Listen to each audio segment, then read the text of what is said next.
You know, sometimes the most profound life lessons do not always come from books, textbooks, or even sermons. For me, they have always came through the arts, music, paintings, and especially movies. My life lessons have come strongly through stories. And this movie, the Mufasa story, the pre-sequel to Lion King, did exactly that for me. It taught me so many lessons. And today in this video, I want to share the 3 most powerful lessons I learned. 1 being that everyone has the power to change. 2 is that our environment shapes us a lot more than we may realize. And 3 is that there is a big difference between our gut feeling and our intuition. So today in this video, I want to break them down, dive deep into these lessons. But before I get into that, I want to first introduce myself.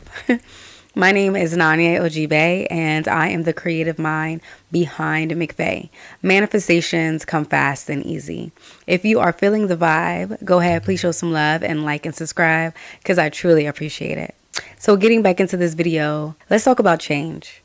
Everyone can change. If we learned anything about life, it is change. We change from a baby to an adult. Our seasons change. It goes through an entire cycle. So change is inevitable. But this movie taught me is that while we are changing, we have a choice to change into what we are becoming. Because when we think about change, we often associate it with something better on the other side. We associate it with growth or redemption or transformation for the better. But in this movie, Scar does change. He goes through a complete transformation, but we see that his change led to straight destruction. Because Scar wasn't always this malicious, power-hungry, bitter villain I first learned him as when I saw him in Lion King. But in Mufasa, I saw that Scar was once brave, kind, loving, and just overall a soul with a positive energy. In fact, I was surprised to see that Scar actually saved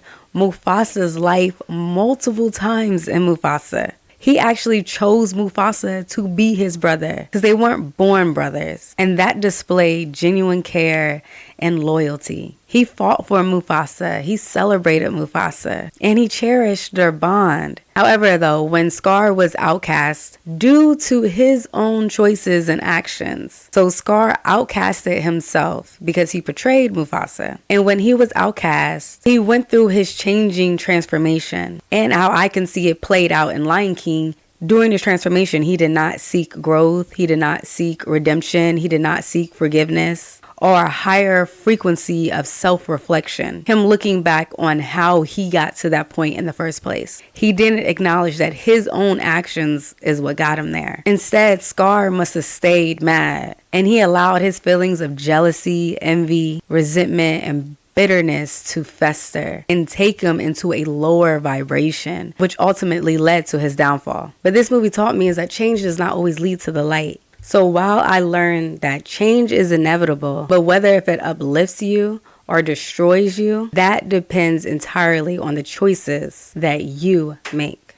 And the second lesson that I took from this movie is that people are products of their environment. I saw that so clearly in this movie because Scar and Mufasa had completely different influences growing up. They had different lessons and people pouring into them and different values that they were taught growing up in their childhood. So after Mufasa was swept away in the river, leaving his family, he was found by Scar. And Scar's family ultimately did not want any outsiders. But Scar, like I said, saved him multiple times in this movie. Scar said he really wanted him. He really wanted a brother. He always wanted a brother.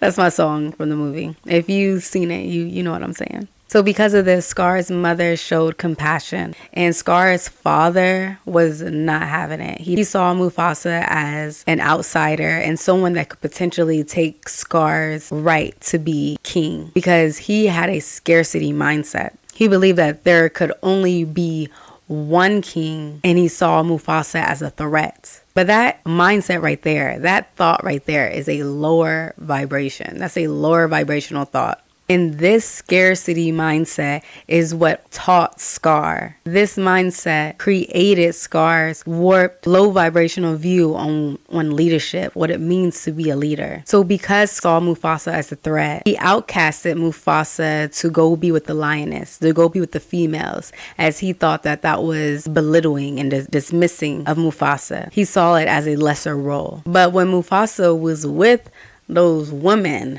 okay, the black women are just women, the African woman, the African lioness. Mufasa then learned critical life skills. He learned how to hunt. He became resourceful and courageous and wise. So his time with the lioness was seen as a punishment, was meant to hurt him. But for him, it was actually a training ground for him to become a better leader, for him to learn how to tap in and use his intuition. Now, Scar, on the other hand, was then with the other males, and those males were indulged in insecurities and a flawed leadership. They were lazy, they laid around all day, and that was their idea of power. They believed power was dominance and laziness and the ability to command and tell other people what to do. Not strength, not wisdom, not skill or courage. Scar inherited this mindset. And we can see that that is how he chose to lead Pride Rock in the original Lion King. His leadership was one of laziness. But I realized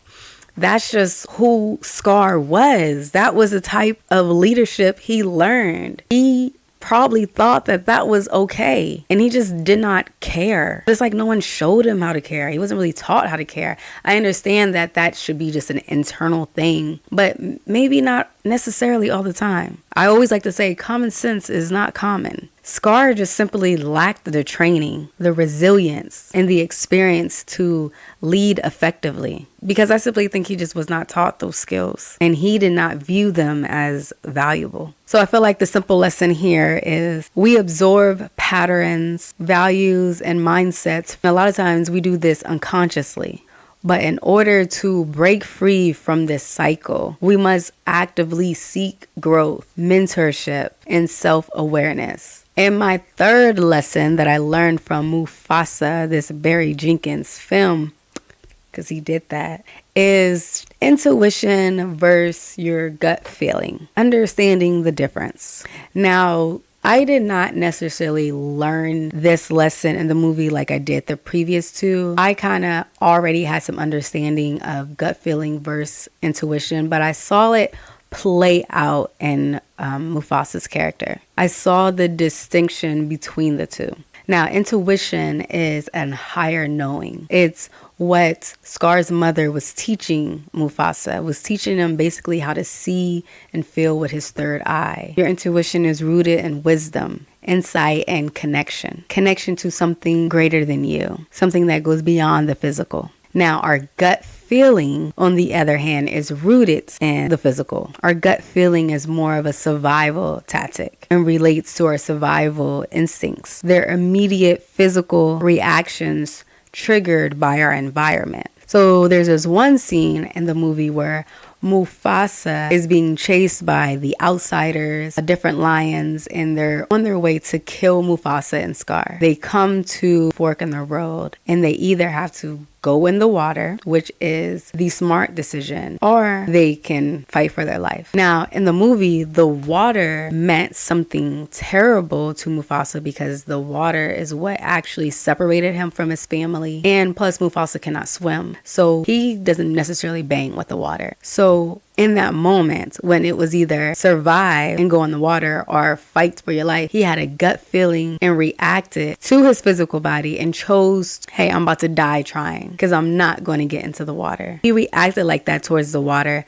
because the water instilled fear in his body. So whenever water came up or he had to deal with water, it reminded his body of the fear. So he had a gut feeling, he had a gut reaction. And a lot of times our gut feelings and reactions are based on our trauma. trauma. And so it's essentially trying to help us. It wants to protect us. It's like, hey, you don't want to do that thing again because last time that thing embarrassed you or hurt you and made you cry. It was just terrible. But in that moment, like the water, for example, in this instance, the water was actually the thing that was going to save his life. But his reaction to it, his gut reaction to it was danger. So he was not necessarily tapped into his intuition at that time. He was tapped into his gut reaction only because he sensed it as danger and thought that the water would not allow him to survive. But moving forward in the movie, Mufasa showed that when he tapped into his intuition, when he paused and sat quiet and allowed himself to be present in the moment, allowed himself to connect to the earth, he felt a calmness about him and he was able to make decisions from that space. And that was his intuition. That was him being called,